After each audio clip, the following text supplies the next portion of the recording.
Arestado ang 5 high-value individual sa ikinasang bypass operation ng Taguig Police sa barangay Napindan, Taguig City.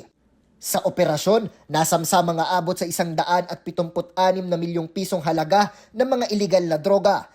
Nasa kustodiya na ng pulisya ang mga suspect at mahaharap sa karampatang mga kaso.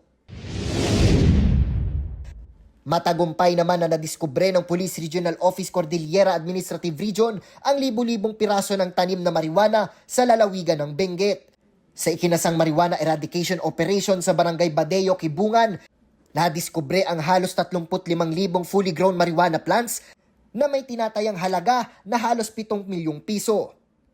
Pinagsusunog at binunot ng mga operatiba ang mga tanim habang patuloy naman ang investigasyon ng pulisya upang matukoy ang mga nasa likod ng iligal na taniman. Kalaboso rin ang isang lalaki sa ikinasang bypass operation ng pulisya sa Barangay Maasim, San Ildefonso, Bulacan. Nakumpiska sa suspect ang isang kalibre 38, 3 piraso ng bala at 4 na piraso ng peking budel money kasama ang bypass money na ginamit sa operasyon. Mahaharap ang suspect sa kasong paglabag sa Republic Act No. 10591 o ang illegal possession of firearms and ammunition. Nauuna sa balitang totoo at laging bago. Japr Regala, Alauna sa Balita, Congress TV.